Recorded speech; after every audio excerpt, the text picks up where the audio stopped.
वक्रतुंड महाकाय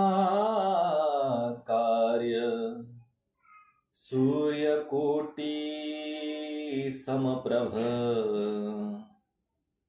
निर्विघ्नं कुरु मे देव सर्वकार्येषु सर्वदा। गजाननं भूगणादिसेवितं कपितजम्बू फलचारुभक्षणम् उमासुतं शोकविनाशकारकं नमामि विघ्नेश्वरपादपङ्कजम्। कर्पूरगौरं करुणावतारं संसारसारं भुजगेन्द्रहारम् सदा वसन्तं हृदयारविन्दे भवं भवानी सहितं नमामि। शान्ताकारं भुजगशयनं पद्मनाभं सुरेशं विश्वाधारं गगनसदृशं मेघवर्णं शुभांगं लक्ष्मीकान्तं योगविद्याविनगम्यं वन्दे विष्णुं भवभयहरं सर्वलोकैकनाथं। नीलाम्बुजश्यामलकोमलांगं सीतासमारोपितवामभागं पाणौ महासाय विचारुचापं नमामि रामं रघुवंशनाथम्।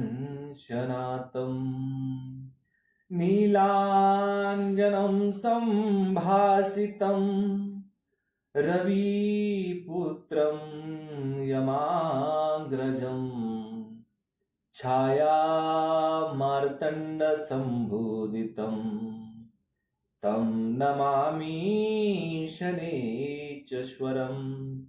मनोजं मारुततुल्यवेगं जितेन्द्रियं बुद्धिमता वरिष्ठं वातात्मजं वानरयूथमुख्यं श्रीरामदूतं शरणं प्रपद्ये। आतुलितबलधामं हेमशैलावदेहं दनूजवनकृशानुं ज्ञानिनां ग्रगण्यं सकलगुणनिधानं वानराणामधीशं रघुपतिप्रियभक्तं वातजातं नमामि। देवी प्रपन्नार्ति हरे प्रसीद प्रसीद मातऽखिलतो जगस्य प्रसीद विश्वेश्वरी पाहि विश्वं त्वमेव श्रीदेवी चराचरस्य। गुरुर्ब्रह्मा गुरुर्विष्णु गुरुर्देवो महेश्वरा गुरुर्साक्षात् परब्रह्म तस्मै श्री गुरवे नमः। ब्रह्मा मुरारी त्रिपुरांतकारी भानु शशि भूमिसुतो बुधस्य गुरु च शुक्रः शनि राहु केतवः सर्वे कुर्वन्ति मम सुप्रभातम्। सर्वे भवन्तु सुखिनः सर्वे सन्तु निरामया सर्वे भद्राणि पश्यन्ति मा कश्चित् दुःखभाग् भूयात्। ओम शांति शांति शांति। श्री कृष्ण गोविंद हरे मुरारे, हे नाथ नारायण वासुदेव। श्री कृष्ण गोविंद हरे मुरारे, हे नाथ नारायण वासुदेव। हे नाथ नारायण वासुदेव, हे नाथ नारायण वासुदेव।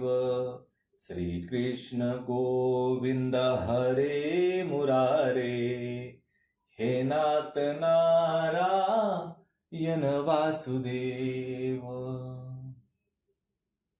पितमात स्वामी सखा हमारे, पितमात स्वामी सखा हमारे, हे नाथ नारायण वासुदेव। श्री कृष्ण गोविंद हरे मुरारे, हे नाथ नारायण वासुदेव। श्री कृष्ण गोविंद हरे मुरारे, हे नाथ नारायण वासुदेव। गोविंद मेरी यह प्रार्थना है, गोविंद मेरी यह प्रार्थना है, गोपाल मेरी यह प्रार्थना है, गोपाल मेरी यह प्रार्थना है। जपता रहूं मैं नाम तुम्हारा, जपता रहूं मैं नाम तुम्हारा, जब तक जीऊं मैं यह नाम बोलूं, जब तक जीऊं मैं यह नाम बोलूं। हे नाथ नारायण वासुदेव। श्री कृष्ण गोविंद हरे मुरारे, हे नाथ नारायण वासुदेव। श्री कृष्ण गोविंद हरे मुरारे, हे नाथ नारायण वासुदेव।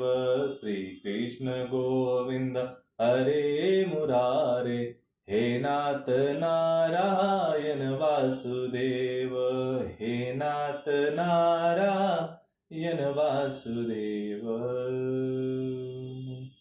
श्री गणेशाय नमः, श्री सरस्वती नमः, श्री सांब सदाशिवाय नमः। ओम परमात्मने नमः। सियावर रामचंद्र की जय, पवन सूत हनुमान की जय, उमापति महादेव की जय। जय जय श्री राधे श्याम। पिछले भाग में हमने भगवान के अन्य लीलाओं का, भगवान के अन्य लीला चरित्रों का वर्णन, यह कथा सुनी। अब इस भाग में हम उद्धव जी से विदा होकर विदुर जी का मैत्रेय ऋषि के पास जाना, यह कथा हम हरि उद्योग के सेवन के इस चैनल के माध्यम से सुनेंगे। तो आइए कथा में प्रवेश करते हैं। सच्चिदानंद रूपाय विश्ववुत्पत्त्यादि हेतवे तापत्रय विनाशाय श्रीकृष्णाय वयं नमः। यं प्रव्रजन्तमनुपेतं पेतकृत्यं द्वैपायनो विरहकातर आजुहाव पुत्रेति तन्मयतया तरवोऽभिनेदुस्तं सर्वभूतहृदयं मुनिमानतोऽस्मि। नैमिषे सुतमासीनं भिवाद्य महामतिम् कथा अमृतरसास्वाद कुशलः सौनको ब्रवीत। श्री सच्चित आनंद रूप भगवान श्री कृष्ण को मैं कोटि कोटि प्रणाम करता हूं। तो आज विदुर जी मैत्रेय जी के पास जा रहे हैं। तो आइए कथा के माध्यम से हम सुनते हैं। उद्धव जी ने कहा, फिर ब्रह्मा जी की आज्ञा पाकर यादवों ने भोजन किया। यादवों ने वारुणी नाम की मदिरा पी, उससे उनका ज्ञान नष्ट हो गया। दुर्वचनों से एक दूसरे के हृदय को चोट पहुंचाने लगे।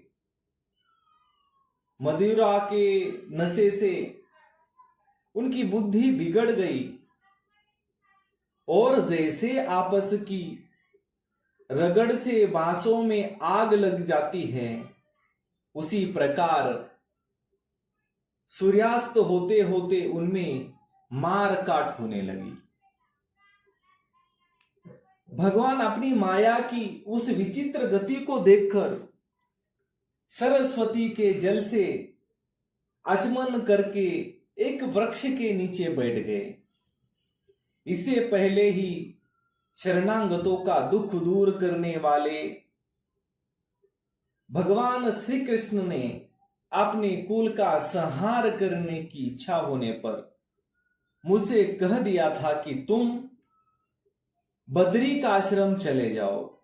विदुर जी, इसे यद्यपि मैं उनका आयस समझ गया था, तो भी स्वामी के चरणों का वियोग न सह सकने के कारण मैं उनके पीछे पीछे प्रभास क्षेत्र में पहुंच गया। उद्धव जी विदुर जी से कह रहे हैं, वहां मैंने देखा कि जो सबके आश्रय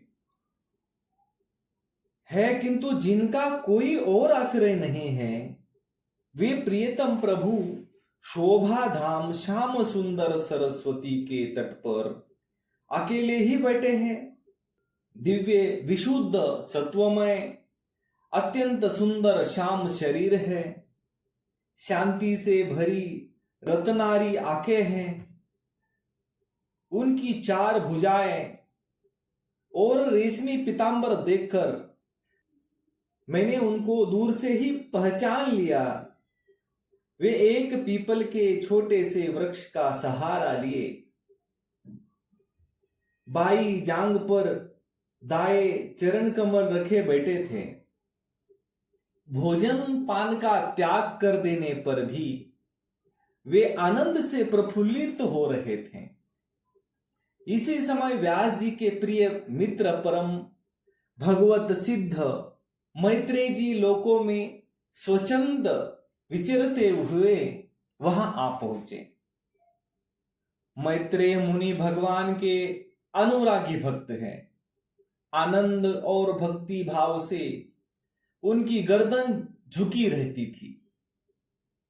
उनके सामने ही श्री हरि ने प्रेम एवं मुस्कान युक्त चितवन से मुझे आनंदित करते हुए कहा, मैं तुम्हारी आंतरिक अभिलाषा जानता हूं, इसलिए मैं तुम्हें वह साधन देता हूं जो दूसरों के लिए अत्यंत दुर्लभ है। उद्धव, तुम पूर्व जन्म में वसु थे। विश्व की रचना करने वाले प्रजापतियों और वसुओं के यज्ञ में मुझे पाने की इच्छा से ही तुमने मेरी आराधना की थी। साधु स्वभाव उद्धव, संसार में तुम्हारा यह अंतिम जन्म है, क्योंकि इसमें तुमने मेरा अनुग्रह प्राप्त कर लिया है। अब मैं मृत्यु लोक को छोड़कर अपने धाम में जाना चाहता हूं। इस समय यहां एकांत में तुमने अपनी अनन्य भक्ति के कारण मेरा दर्शन पाया है। यह बड़े सौभाग्य की बात है। पूर्व काल में पद्मकल्प के आरंभ में मैंने अपने नाभि कमल पर बैठे हुए ब्रह्मा को अपनी महिमा के प्रकट करने वाले जिस श्रेष्ठ ज्ञान का उपदेश किया था और जिसे विवेकी लोग भागवत कहते हैं, वही मैं तुम्हें देता हूं। विदुर जी, मुझ पर तो प्रत्येक क्षण उन परम पुरुष की कृपा बरसती रहती है। इस समय उनके इस प्रकार आदर पूर्वक कहने से स्नेहवश मुझे रोमांच हो आया। मेरी वाणी गदगद हो गई और नेत्रों से आंसुओं की धारा बहने लगी। उस समय मैंने हाथ जोड़कर उनसे कहा, स्वामी, आपके चरण कमलों की सेवा करने वाले पुरुषों को इस संसार में अर्थ, धर्म, काम, मोक्ष, इन चारों में से कोई भी पदार्थ दुर्लभ नहीं है। तथापि मुझे उनमें से किसी की इच्छा नहीं है। मैं तो केवल आपके चरण कमलों की सेवा के लिए ही लालायित रहता हूं। प्रभु, आप निष्प्रह होकर भी कर्म करते हैं, अजन्मा होकर भी जन्म लेते हैं, काल रूप होकर भी शत्रु के डर से भागते हैं और द्वारका के किले में जाकर छिप रहते हैं, तथा स्वात्मा राम होकर भी 16,000 स्त्रियों के साथ रमन करते हैं। इन विचित्र चरित्रों को देखकर विद्वानों की बुद्धि भी चक्कर में पड़ जाती है।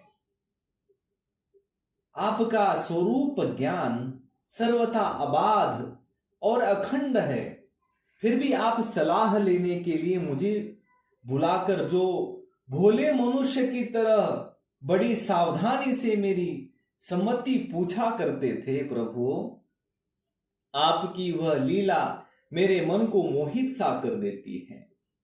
स्वामी, आपने स्वरूप का गूढ़ रहस्य प्रकट करने वाला जो श्रेष्ठ एवं समग्र ज्ञान आपने ब्रह्मा जी को बतलाया था, वह यदि मेरे समझने योग्य हो तो मुझे भी सुनाइए, जिससे मैं भी इस संसार दुख को सुगमता से पार कर जाऊं। जब मैंने इस प्रकार अपने हृदय का भाव निवेदित किया, तब परम पुरुष कमल नयन भगवान श्री कृष्ण ने मुझे अपने स्वरूप की परम स्थिति का उपदेश किया।